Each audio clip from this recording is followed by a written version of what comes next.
আসসালামু আলাইকুম ওয়া রাহমাতুল্লাহ। প্রিয় শিক্ষার্থীবৃন্দ,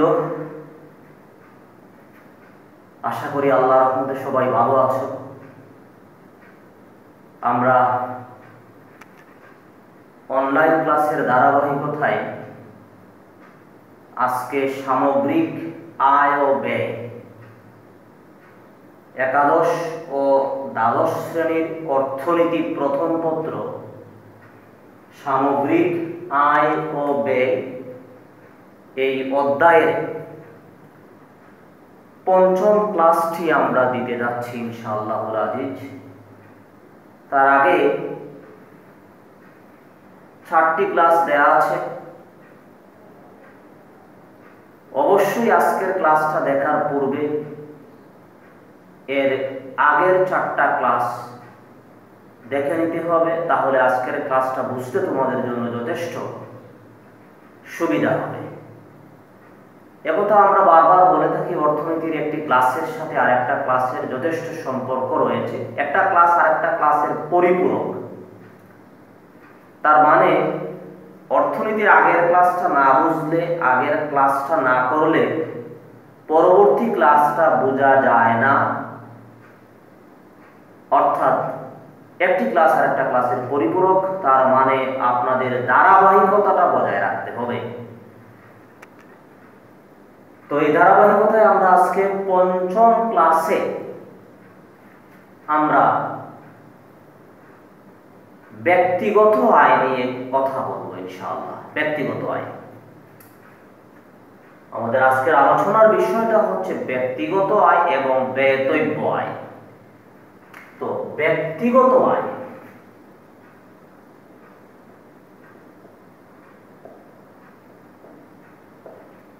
ব্যক্তিগত আয় বা পার্সোনাল ইনকাম, পার্সোনাল ইনকাম বলতে আমরা কি বুঝি? ব্যক্তিগত আয় বা পার্সোনাল ইনকাম,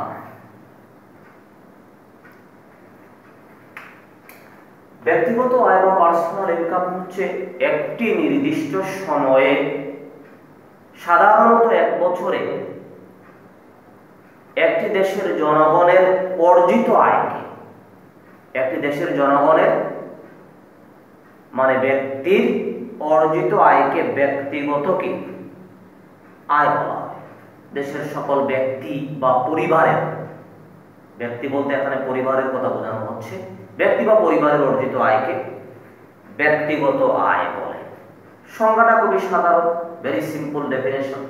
একটি নির্দিষ্ট সময়ে সাধারণত 1 বছরে দেশের সকল ব্যক্তি বা পরিবারের অর্জিত আয়কে ব্যক্তিগত আয় বলা হয়। এখন প্রশ্ন হচ্ছে, এই ব্যক্তিগত আয়টা আমরা কিভাবে বের করব? এখন ব্যক্তিগত আয় কিভাবে পাওয়া যায়, এটা বিভিন্নভাবে পরীক্ষায় প্রশ্ন আসতে পারে। এটার একটা ধারাবাহিকতা আছে।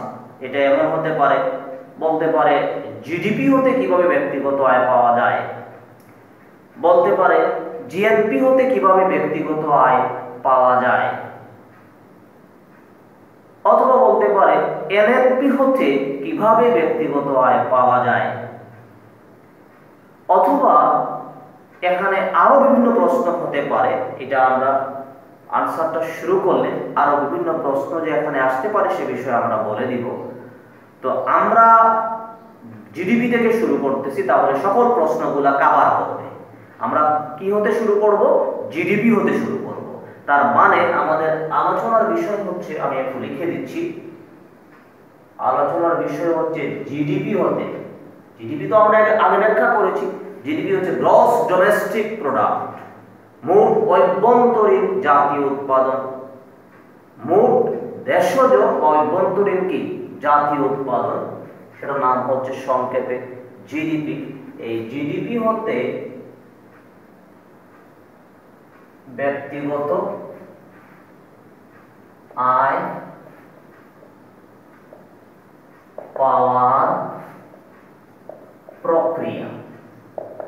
তাহলে আমাদের আজকে আলোচনার বিষয়টা হচ্ছে এই জিডিপি হতে ব্যক্তিগত আয় বের করার প্রক্রিয়াটা আমরা দেখব। জিডিপি হতে কিভাবে আমাদের ব্যক্তিগত আয়, আমার ইনকাম, ব্যক্তির ইনকাম, তোমার ইনকাম, একজন ব্যক্তি তার ইনকামটা পাবে, দেশের মানুষ তার ইনকামটা পাবে জিডিপি থেকে, এটা কিভাবে?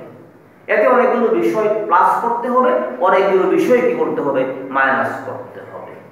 কোন কোন বিষয়গুলো প্লাস করা হয় সেটা আমরা দেখব, কোন কোন বিষয়গুলো মাইনাস করা হয় সেটা আমরা দেখব, এবং আমরা আলোচনা করব কেন প্লাস করা হয়। এই কেন প্লাস করা হয় এটা হচ্ছে প্রশ্ন, কেন বিয়োগ করা হয়, কেন মাইনাস করা হয় এটা হচ্ছে প্রশ্ন। তো এই গোটা বিষয়টা বুঝলে এখান থেকে বিভিন্ন প্রশ্নগুলো কিভাবে আসতে পারে এবং কিভাবে আনসার করতে হবে সেই বিষয়টা আমরা বোঝার চেষ্টা করব। অত্যন্ত মনোযোগ দিয়ে ক্লাসটা করা দরকার। অত্যন্ত জরুরি কিছু বিষয় কি এখানে আসবে ম্যাক্রো ইকোনমিক্সের। সো আমরা প্রথমে লিখতেছি জিডিপি হতে ব্যক্তিগত আয় পাওয়ার প্রক্রিয়া। আমরা প্রথমে জিডিপিতে লিখতেছি মোট কি, মোট দেশজ উৎপাদন, মোট দেশজ উৎপাদন বা মোট অভ্যন্তরীণ কি উৎপাদন। অভ্যন্তরীণ লিখতে পারো দেশজ, এর পরিবর্তে মোট অভ্যন্তরীণ উৎপাদন, যাকে আমরা সংক্ষেপে বলতেছি জিডিপি। জিডিপি, এই জিডিপির ফিগারটা মনে করো তোমার হাতে তুলে দেয়া হলো এত কোটি টাকা। এখন এই জায়গা থেকে, এই ফিগার থেকে আমাদের কোথায় যেতে হবে, পার্সোনাল ইনকাম, ব্যক্তিগত আয়। ব্যক্তিগত আয়টা কি করতে হবে, বের করতে হবে। ব্যক্তিগত আয়, পার্সোনাল ইনকাম, যেটাকে আমরা সংক্ষেপে পিআই দ্বারা কি করতে পারি, প্রকাশ করতে পারি, পার্সোনাল ইনকাম। এখন আমরা যা এই মোট দেশজ উৎপাদন থেকে আমরা মোট দেশজ উৎপাদন থেকে আমরা যদি জিএনপি বের করতে চাই, GNP is equal to GDP plus X minus কি এম, তাহলে মাইনাস করতে হবে কি এম। এম বলতে আমরা কি বুঝিয়েছিলাম, এম হচ্ছে দেশে অবস্থিত বিদেশি জনগণের আয়। দেশে অবস্থিত বিদেশি জনগণের আয়, যেটাকে আমরা এম দ্বারা কি করে প্রকাশ করে থাকি। এই বিষয়গুলো কিন্তু আমরা আগে আলোচনা করেছি। কেন এটা মাইনাস করি এটা আমরা আগে আলোচনা করেছি, পূর্বে আলোচনা হয়েছে, পূর্বের ক্লাসের জন্য বলেছি, পূর্বের ক্লাস দেখতে হবে যে এই এম দ্বারা GNP is equal to GDP plus X minus M, এই সমীকরণটা যখন আমরা পড়েছি GNP is equal to GDP plus X, GNP is equal to GDP plus X minus M, এই সমীকরণটা আমরা আগে পড়েছি। তো এখানে এই GNP is equal to GDP plus X minus M, তাহলে আমরা মোট দেশজ উৎপাদন, আমরা যদি এটা এই পাশে আনি তাহলে কি দাঁড়ায়, GDP plus X minus M is equal to কি জিএনপি। আচ্ছা, এটা এবার আনতে হবে না, না আনলেও চলবে। তাহলে জিএনপি পাওয়ার জন্য এই জিডিপির সাথে প্লাস এক্সটা যোগ করতে হয়, এক্সটা যোগ করতে হয়, এমটা প্লাসে মাইনাসে কি করতে হয়, মাইনাস করতে হয়। এই এক্স এবং এম এর স্পেসিফিক মিনিং রয়েছে, এটা আমরা সবাই জানি। এম হচ্ছে দেশে অবস্থিত বিদেশি জনগণের কি আয়। আমার দেশের ভিতরে যে বিদেশি জনগণ আছে, এই বিদেশি জনগণের আয়টা কি করতে হবে, মাইনাস করতে হবে। কি পাওয়ার জন্য, জিএনপি পাওয়ার জন্য। কারণ জিএনপিতে শুধুমাত্র দেশের জনগণের অবদানটাকে স্বীকার করা হয়, জিএনপির ভিতরে বিদেশি জনগণের অবদান বা আয় বা উৎপাদনটা আসবে না, এটা বাদ দিলাম। যোগ করলাম, কি যোগ করব, যোগ করব বিদেশে অবস্থিত, বিদেশে অবস্থিত দেশীয় জনগণের আয়। বিদেশে অবস্থিত আমার দেশের জনগণ যারা বিদেশে কর্মরত আছে, তাদের উৎপাদন বা আয়টা কোথায় আসবে, জিএনপির ক্যালকুলেশনে আসবে। জিএনপির সঙ্গে আমরা কি বলেছিলাম, একটি নির্দিষ্ট সময়ে সাধারণত এক বছরে একটি দেশের জনগণ যে পরিমাণ চূড়ান্ত দ্রব্য বা সেবা উৎপাদন করে তার বাজার মূল্যকে জিএনপি বলা হয়। জিএনপির ভিতরে একটি দেশের জনগণের কথা বলা হয়েছে। দেশের জনগণ যারা বিদেশে কাজ করতেছে তাদের উৎপাদনটা কি জিএনপির ভিতরে আসবে। এখন জিডিপি হতে যখন আমরা জিএনপি বের করব তখন এই বিদেশে অবস্থিত দেশীয় জনগণের আয় যারাকে আমরা এক্স দ্বারা প্রকাশ করি এটা কি করতে হবে, যোগ করতে হবে। তাহলে জিডিপির সাথে আমরা একটা জিনিস যোগ করলাম, একটা জিনিস বিয়োগ করলাম, এর মাধ্যমে আমরা যেটা পেলাম তার নাম কি, তার নাম হচ্ছে জিএনপি। জিএনপি মানে মোট জাতীয় উৎপাদন, gross national product. Gross national product, মোট জাতীয় উৎপাদন। মোট জাতীয় উৎপাদন, গ্রস ন্যাশনাল প্রোডাক্ট, যার সংক্ষিপ্ত নেম হচ্ছে জিএনপি। আমরা জিডিপি থেকে জিএনপি পেয়ে গেলাম। প্রশ্ন যদি বলে জিএনপি হতে ব্যক্তিগত আয় বের করো, তাহলে এই প্রসিডিউরটা, এই প্রক্রিয়াটা আর খাতায় লেখার প্রয়োজন নাই। আমরা ডাইরেক্ট এটা দেখব, মোট জাতীয় উৎপাদন, এটা থেকে শুরু করব। ওকে, এবার আমরা জানি জিএনপি হতে মূলধনের অবচয়জনিত ব্যয় বিয়োগ করে যে মান পাওয়া যায় তার নাম হচ্ছে এনএনপি, নেট ন্যাশনাল প্রোডাক্ট। সম্ভবত প্রথম 1 নাম্বার বা 2 নাম্বার ক্লাসে আলোচনা করা হয়েছে। তো আমরা এই মোট জাতীয় উৎপাদন থেকে বিয়োগ করলাম মাইনাস, এই যে মাইনাস বিয়োগ মূলধনের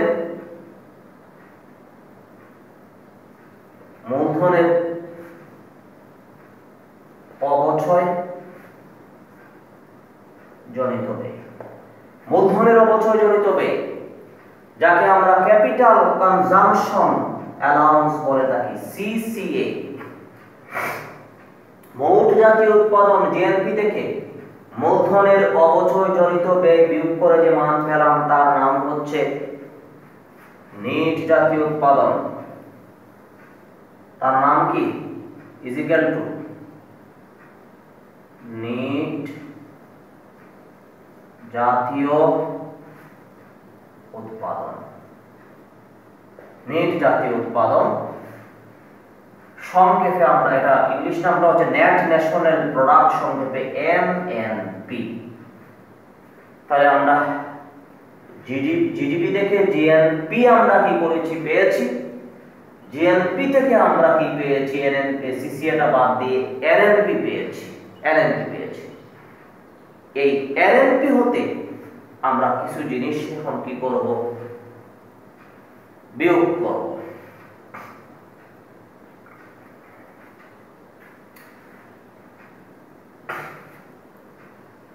নেট জাতীয় উৎপাদন থেকে আমরা পরোক্ষ করটা বিয়োগ করব। পরোক্ষ কর, নেট জাতীয় উৎপাদন থেকে আমরা পরোক্ষ করটা আমরা কি করলাম, বিয়োগ করলাম। পরোক্ষ কর হচ্ছে ইনডাইরেক্ট ট্যাক্স, টিআই। নেট জাতীয় উৎপাদন হতে পরোক্ষ কর বিয়োগ করলাম। পরোক্ষ করটা কি, ইনডাইরেক্ট ট্যাক্সটা কি? পরোক্ষ কর যে কর, মনে করো একটা কলমের মূল্য হচ্ছে 10 টাকা। কলমের মূল্য কত, 10 টাকা। সরকার এই কলমের উপর, একটা কলমের উপর 2 টাকা কর কি করেছে, আরোপ করেছে। এই কলমটা মনে করো 10 টাকা দামে বাজারে বিক্রি হচ্ছে। সরকার বললো যে এখন তুমি 10 টাকা দামে যদি বাজারে বিক্রি করো, এখন থেকে এই কলম বিক্রির জন্য প্রতিটা কলমের জন্য 2 টাকা কর দিতে হবে। মানে সরকারি কোষাগারে জমা দিতে হবে প্রত্যেকটা কলমের জন্য কত টাকা করে, 2 টাকা করে। এখন এই 2 টাকা কর, তার মানে কলম বিক্রি করার সাথে সাথে এই 2 টাকা উৎপাদনকারীকে বা বিক্রেতাকে সরকারি কোষাগারে দিতে হবে। এখন বিক্রেতা করলো কি, বিক্রেতা এই 2 টাকা যে কর আরোপ করা হয়েছে কলমের উপরে, এই 2 টাকা এখন কি করলো, সে দাম বাড়িয়ে দিল কলমের দাম। আগে 10 টাকা বিক্রি করতো, এখন 12 টাকা দামে বিক্রি করতেছে মনে করো। তাহলে 12 টাকা দামে যদি বিক্রি করে, তো এই যে 2 টাকা সরকারে করারোপ করলো, এই 2 টাকা সে ক্রেতার ঘাড়ে কি করলো? চাপিয়ে দিল। এর নাম হচ্ছে পরোক্ষ কর। এই পরোক্ষ করটা বাদ দিতে হবে। কেন বাদ দিতে হবে এর ব্যাখ্যাটা আমি পরে দিচ্ছি, একসাথে দিব। তাহলে পরোক্ষ করটা আমরা চিনলাম, এই পরোক্ষ করটা বাদ দিতে হবে কি থেকে? এনএনপি হতে পরোক্ষ কর বাদ দিতে হবে, সরকারি উদ্বৃত্তটা বাদ দিতে হবে। সরকারি উদ্বৃত্ত, গভর্নমেন্ট সারপ্লাস, সরকারের উদ্বৃত্ত। সরকারের উদ্বৃত্ত, উদ্বৃত্ত মানে আয় করলো, ব্যয় করলো। আয় 10 টাকা, ব্যয় কত? 8 টাকা, তাহলে 2 টাকা কি? সারপ্লাস। এই উদ্বৃত্তটা এটাও কি করতে হবে? এক্সেস যে টাকাটা আছে সরকারের কাছে, গভর্নমেন্ট সারপ্লাসটাকে আমরা এসজি দ্বারা প্রকাশ করতে পারি। গভর্নমেন্ট সারপ্লাস এসজি দ্বারা প্রকাশ করলাম, সরকারি উদ্বৃত্তটা মাইনাস করতে হবে, তারপরে যোগ করতে হবে সরকারি ভর্তুকি। সরকারি ভর্তুকি,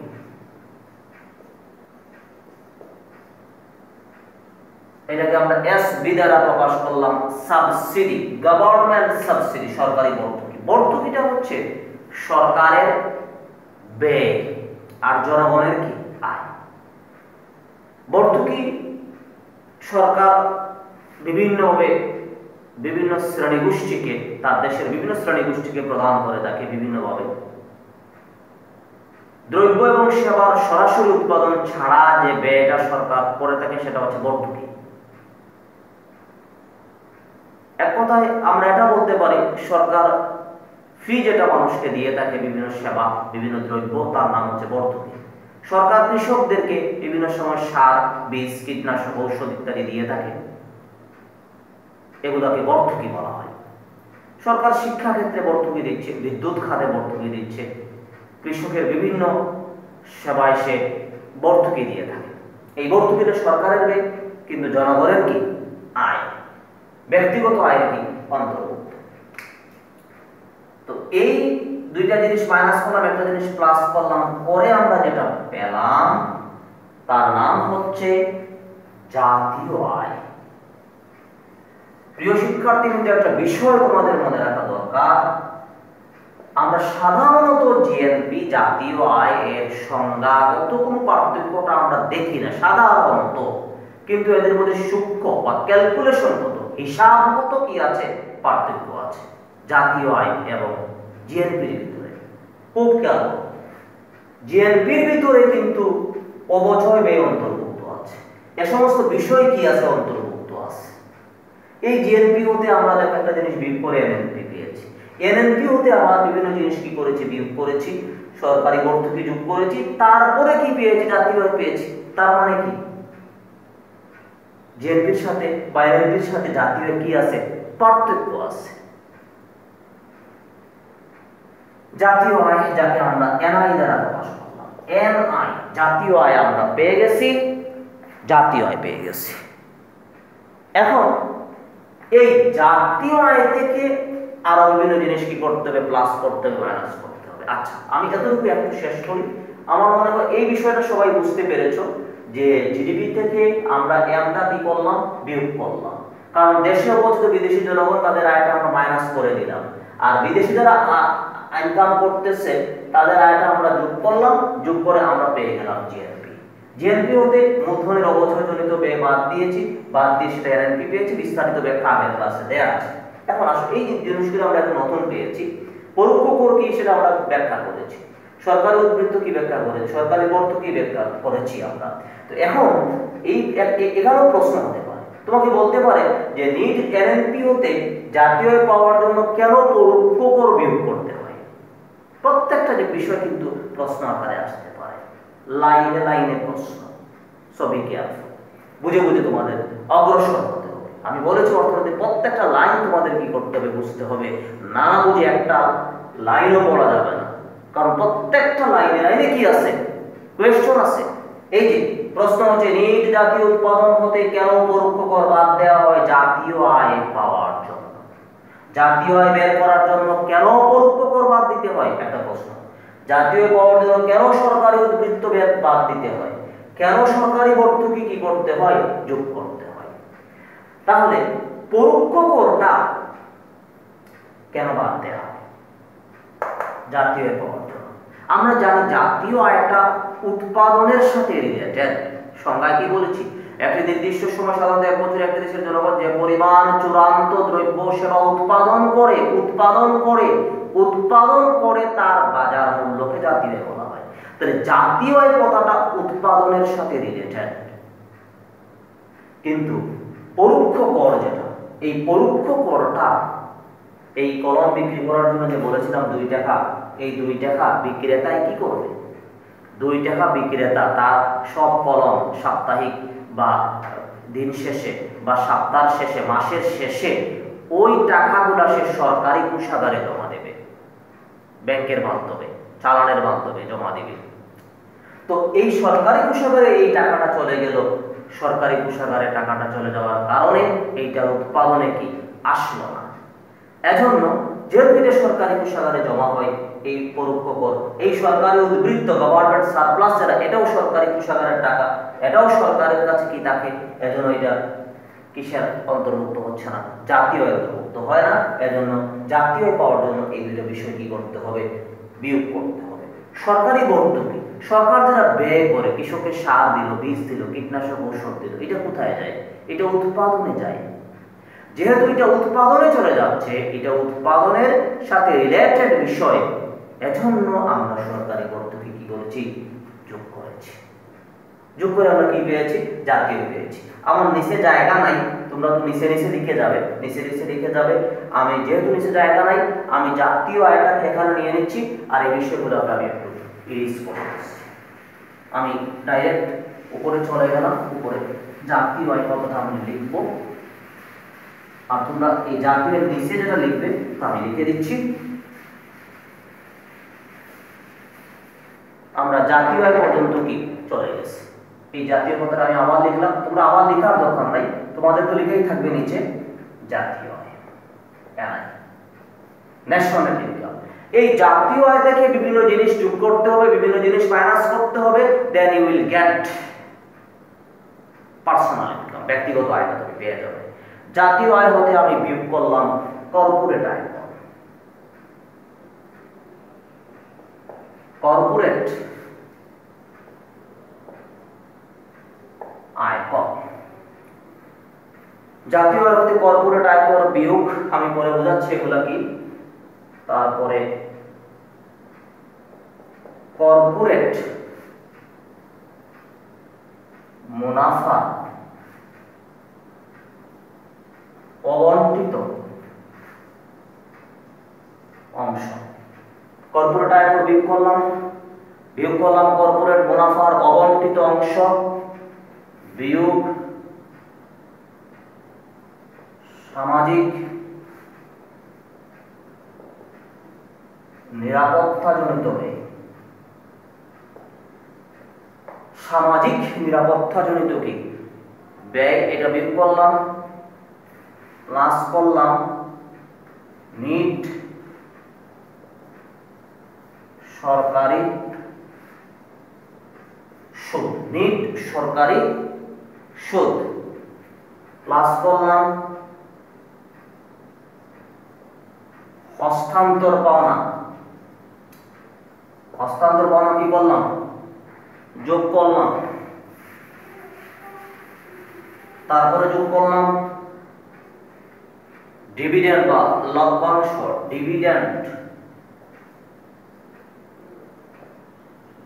ডিভিডেন্ড বা এটাকে লভ্যাংশ বলা হয় থাকে। ডিভিডেন্ড বা লভ্যাংশ কি করলাম? যোগ করলাম। যোগ করে আমরা যেটা পেলাম সেটার নাম হচ্ছে ব্যক্তিগত আয়। ব্যক্তিগত আয়, পার্সোনাল ইনকাম। তো আলহামদুলিল্লাহ আমাদের ব্যক্তিগত আয়টা চলে আসছে। আমরা ব্যক্তিগত আয়টা কি করেছি, পেয়ে গেছি। ব্যক্তিগত আয়টা আমাদের হাতে চলে আসছে। তো তোমাদের প্রশ্ন যদি থাকে জিডিপি হতে ব্যক্তিগত আয় বের করো, জিডিপি হতে শুরু করবে। জিএনপি হতে ব্যক্তিগত আয় বের করো, জিএনপি হতে শুরু করবে। এনএনপি হতে ব্যক্তিগত আয় বের করো, এনএনপি হতে শুরু করবে। জাতীয় আয় হতে ব্যক্তিগত আয় বের করো, তাহলে এখান থেকে শুরু করতে পারবে। আশা করি বুঝতে পেরেছ। এবার আসো, জাতীয় আয় বা এনআই হতে এই ব্যক্তিগত আয় পাওয়ার জন্য আরো কিছু জিনিস আমরা দেখতে পাচ্ছি, আমরা বাদ দিয়েছি, মাইনাস করেছি, আবার আরো কিছু জিনিস আমরা অ্যাড করেছি, প্লাস করেছি। এবার আসো, জাতীয় আয় হতে ব্যক্তিগত আয় পাওয়ার জন্য কেন কর্পোরেট আয়করটা বিয়োগ করতে হয়? কর্পোরেট আয়করটা কি? কর্পোরেট আয়কর হচ্ছে যে যারা উৎপাদনের সাথে জড়িত, যে সমস্ত প্রতিষ্ঠান উৎপাদনের সাথে জড়িত, বিজনেস করতেছে, কোম্পানিগুলো যেগুলো আছে, এই কোম্পানির আয়কে কর্পোরেট আয়কর বলা হয়। যেমন পলমর গ্রুপ অফ ইন্ডাস্ট্রিজ, এটা গার্মেন্টস ফ্যাক্টরি। ঢাকাতে তাদের বিভিন্ন জায়গায় ফ্যাক্টরি আছে, গার্মেন্টস ফ্যাক্টরি আছে, যেখানে রেডিমেড গার্মেন্টস কি হচ্ছে, প্রস্তুত হচ্ছে। এখন তাদের আয়কে বলবো আমরা কর্পোরেট আয়কর। এই কর্পোরেট আয়করটা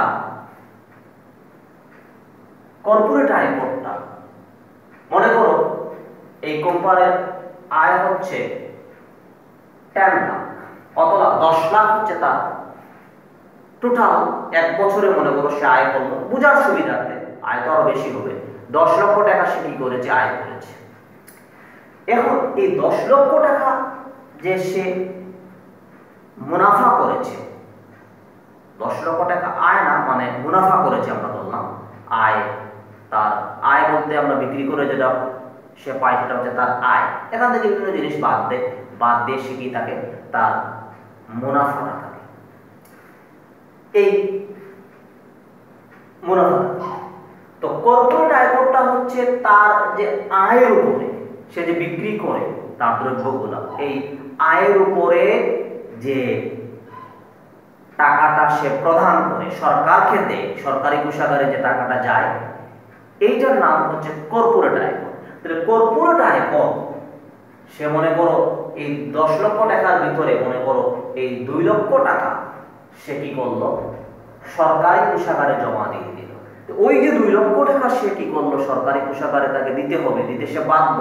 কারণ সমস্ত কোম্পানির ফিনান্সিয়াল স্টেটমেন্ট গুলো অডিট হয়, অডিটের মাধ্যমে সরকারকে ঠিক মতো টাকা পয়সা দেওয়া হলো কিনা, সরকারি কোষাগারে করটা গেল কিনা, এগুলো দেখা হয়, এরা দিতে বাধ্য থাকে। তো সুতরাং একটা নির্দিষ্ট প্রসিডিউর মেনটেন করে তাদেরকে বিজনেস করতে হয়। তো এইটা সরকারকে যেহেতু দিতে বাধ্য, ওই টাকাটা সে আর ব্যক্তিগত, মানে এখানে যারা মালিক পক্ষ যারা আছে তারা তো তাদের ব্যক্তিগত কাজে তার ব্যবহার করতে পারবে না, সরকারি কোষাগারে চলে গেল, ওই টাকাটা কি করতে হবে, মাইনাস করতে হবে। আর ওই টাকাটা আর ব্যক্তিগত আয়ের অন্তর্ভুক্ত নয়। এবার আসো কর্পোরেট মুনাফার অবন্টিত অংশ। এই যে তাদের কাছে কত আছে, এখন 8 লক্ষ টাকা আছে, তাই না? এই 8 লক্ষ টাকার ভিতরে তারা মনে করো মালিক পক্ষ, এই কোম্পানির মালিক যারা আছে, হয়তো 7 জন 8 জন 10 জন আছে, তারা আবার বসে মনে করো আরেকটা প্ল্যানিং তারা করলো যে আমরা কি করব, আরেকটা ফ্যাক্টরি স্থাপন করব গাজীপুরে। তো এখন আরেকটা ফ্যাক্টরি স্থাপন করতে হলে কি দরকার, মূলধনের দরকার। তখন তারা মনে করলো যে আমরা এই 8 লাখ টাকার ভিতরে 3 লক্ষ টাকা কি করব, ব্যাংকে রেখে দিব, এইটা আমরা নিজেদের মধ্যে বন্টন করব না। তার মানে কি, এই 3 লক্ষ টাকা ব্যাংকে থাকলো মূলধন হিসেবে, আবার এটা কি করতে হবে, আবার একটা বিজনেস, এটা বা ব্যবসা প্রতিষ্ঠানে আমরা কি করব, লাগাবো, নতুন ফ্যাক্টরিতে আমরা বিনিয়োগ করব। এই 3 লক্ষ টাকা আমাদের আর বুক করা সম্ভব হবে না, বুক করা কি সম্ভব হবে না। এই 3 লক্ষ টাকা ব্যাংকে আছে, এটা বন্টন করা হয় নাই, এজন্য এইটা হচ্ছে কর্পোরেট মুনাফার অবন্টিত অংশ, এইটা ব্যক্তিগত আয়ের অন্তর্ভুক্ত নয়। তাহলে কত আসে, এই যে 5 লাখ। এই 5 লাখ সে হয়তো কি করতে পারে, ব্যবহার করতে পারে। এখন এসবের ভিতরে আবার সামাজিক নিরাপত্তা জনিত বিভিন্ন ব্যয় করতে হয়। যেমন মনে করো আমরা সরকারি কর্মচারী, আমাদের একটা অংশ, বেতনের একটা অংশ ধরো 100 টাকা বা সামথিং, এই একটা অংশ আমাদের কল্যাণ তহবিলে জমা দিতে হয়, এটা আমরা ফেরত পাই না। তো এভাবে বিভিন্ন কর্মচারী বা তার সামাজিক নিরাপত্তার জন্য সরকারের প্রচলিত নিয়মে বা সামাজিক বিভিন্ন প্রচলিত নিয়মে তার ব্যয় করতে হয়। এগুলো ব্যয় করতে অনেকটা বাধ্য। তো এই ব্যয়গুলো তাকে করতে হবে, এটা ব্যক্তিগত এর অন্তর্ভুক্ত নয়, এটা তাকে প্রদান করতে হবে, বিভিন্ন খাতে প্রদান করতে হয়, এটা বাদ দিতে হয়। এবার আসো, নিট সরকারি সুদ যোগ করতে হয়। নিট সরকারি সুদ কি? তুমি ব্যাংকে টাকা রেখেছো, তো ব্যাংকে যদি টাকা রাখো, ব্যাংকে মনে করো 1 লক্ষ টাকা তুমি ব্যাংকে রেখেছো, 1 লাখ। সরকার এই ব্যাংক মনে করো তোমাকে 10% কি করলো, ইন্টারেস্ট প্রদান করলো। তো 10% ইন্টারেস্ট প্রদান করলে 1 লাখ টাকা এক বছরে 10,000 টাকা হয়। কত টাকা হয়? 10,000 টাকা। এই যে 10,000 টাকা, এই 10,000 টাকার ভিতরে অবশ্য আরো কিছু জিনিস আছে। এখানে সোর্স ট্যাক্স আছে, এখানে এক্সাইজ ডিউটি আছে, এই সমস্ত বিষয় তারা কর্তন করে। মুনাফা তোমাদের 10,000 টাকা দিছে, এখান থেকে দেখা গেল আরো 1,000 টাকা তার সোর্স ট্যাক্স, এক্সাইজ ডিউটি, এগুলো সরকারকে জমা দিতে হয়, সরকারি কোষাগারে চলে যায়, তোমাকে দেওয়া হলো 9,000 টাকা। এজন্য এটাকে বলা হয় নিট সরকারি সুদ। সুদের ছুঁয়ে 10,000 টাকা, এখানে আরো 1,000 টাকা সরকার কর্তন করেছে, তার মানে নিট সরকারি সুদ 9,000। এই 9,000 টাকা তোমাকে অতিরিক্ত প্রদান করেছে, ব্যাংক অতিরিক্ত প্রদান করেছে। এই 9,000 টাকা এখন তোমার ব্যক্তিগত আয়ের অন্তর্ভুক্ত হয়ে গেল। এর মানে 1 লাখ টাকার সাথে আরো 9,000 টাকা পাবে। যেহেতু এই 9,000 টাকা ব্যক্তিগত আয়ের অন্তর্ভুক্ত হয়ে গেছে, এজন্য এটা কি করা হয়েছে? যোগ করা হয়েছে। হস্তান্তর পাওনা যোগ করা হয়। কেন হস্তান্তর পাওনা যোগ করা হয়? হস্তান্তর পাওনা জাতীয় আয়ের অন্তর্ভুক্ত নয়, কিন্তু এটি ব্যক্তিগত আয়ের অন্তর্ভুক্ত। হস্তান্তর পাওনা ব্যক্তির আয়কে কি করে? বৃদ্ধি করে। মানুষ এটা পায়, বিভিন্ন বাধা যে পায়, এটা আগে আলোচনা করেছি আমি সম্ভবত গত ক্লাসে। তো এই হস্তান্তর পাওনা ব্যক্তিগত আয়ের অন্তর্ভুক্ত, এর জন্য যোগ করা হয়েছে। ডিভিডেন্ড বা লভ্যাংশ, আমরা কোম্পানিতে বিনিয়োগ করে থাকি, আমরা বিভিন্ন শেয়ার মার্কেট থেকে আমরা শেয়ার ক্রয় করতে পারি। Dhaka stock exchange, Chittagong stock এক্সচেঞ্জের মাধ্যমে বিভিন্ন ব্রোকারেজ হাউস বাংলাদেশে আছে। এই ব্রোকারেজ হাউস থেকে তুমি কি করতে পারো? বিও অ্যাকাউন্টের মাধ্যমে শেয়ার ক্রয় করতে পারো। তো মনে করো তুমি ইসলামী ব্যাংকের একটা শেয়ার কি করেছো? ক্রয় করেছো। শেয়ার ক্রয় করেছো, মনে করো শেয়ারের দাম 200 টাকা, সে 200 টাকা। তো এখানে এই সমস্ত অনেক শেয়ার তুমি ক্রয় করেছো। একটা নির্দিষ্ট সময়, 1 বছর শেষে সাধারণত এই কোম্পানির মালিক পক্ষ প্রত্যেকটা শেয়ারের বিপরীতে তোমাকে একটা লাভ দিয়ে থাকে। এই লাভটাকে বলা হয় ডিভিডেন্ড বা লভ্যাংশ। তো মনে করো 200 টাকায় তুমি 5 টাকা পেয়েছো, উদাহরণস্বরূপ 205 টাকা। এই যে 5 টাকা পেয়েছো লাভ, এই লাভটা তোমার ব্যক্তিগত আয়কে বৃদ্ধি করে, এজন্য এটা কি করা হয়? প্লাস করা হয়। আশা করি বুঝতে পেরেছো। তোমাদের আসলে বিভিন্ন বই নিয়ে একটু ঘাটাঘাটি করতে হবে। আর সবচেয়ে বড় কথা হচ্ছে, আসলে এখানে হয়তো অনেকের অনেক প্রশ্ন থাকতে পারে, এজন্য আমরা যখন সরাসরি তোমাদের সাথে ক্লাসে কথা বলবো, প্রত্যেকের প্রশ্নগুলো শোনা সম্ভব হবে, এবং প্রশ্নের ভিত্তিতে আমরা যখন আনসার প্রদান করি, তখন অনেকের অনেক প্রশ্ন, অনেকের অনেক অজানা বিষয়গুলো কি হয়? সলভ করা হয়। আমরা করোনা ভাইরাস এই ক্রান্তিকালটা অতিক্রম করছি, এ কারণে আমরা হয়তো তোমাদের সামনে সরাসরি কথা বলতে পারছি না, ক্লাস করানো আমাদের সম্ভব হচ্ছে না সরকারি সিদ্ধান্ত মোতাবেক। তো এই কারণে হয়তো আমরা মিউচুয়াল ইন্টারাকশন যেটা, এটা হতে হয়তো বঞ্চিত হচ্ছি, কিন্তু তারপরেও আমি চেষ্টা করছি তোমাদের প্রত্যেকটা বিষয়টাকে ইলাবোরেটলি কি আলোচনা করার জন্য। আশা করি তোমরা ক্লাসটা মনোযোগ দিয়ে শুনলে, বা এটা ইউটিউবে যেহেতু আপলোড করব, তোমরা একাধিকবার ক্লাসটা দেখলে বিষয়টা সম্পর্কে একটা ক্লিয়ার আইডিয়া পাবে। এই জিনিসগুলো আসলে ম্যাক্রো ইকোনমিক্সের অন্তর্ভুক্ত। এগুলা তোমাদের বোঝা, এগুলা স্টাডি করা ব্যক্তিগত জীবনে বা তোমাদের পরীক্ষার জন্য, অথবা যারা ইকোনমিক্সে হাইয়ার স্টাডি করতে চাও তাদের জন্য অত্যন্ত জরুরি। তো তোমরা সেভাবেই তোমাদের নিজেকে প্রস্তুত করো প্রিপারেশনের মাধ্যমে, এবং তোমরা সময়টাকে কাজে লাগাও। তো আমি আজকের ক্লাসটা এখানেই শেষ করছি। আল্লাহ পাক রব্বুল আলামিন আমাদের সবাইকে ভালো রাখুন, সুস্থ রাখুন, এই দোয়া তোমাদের কাছেও চাই, এবং আমিও সেই দোয়া করতেছি। তো ধন্যবাদ সবাইকে। জাযাকাল্লাহু খাইরান। আসসালামু আলাইকুম।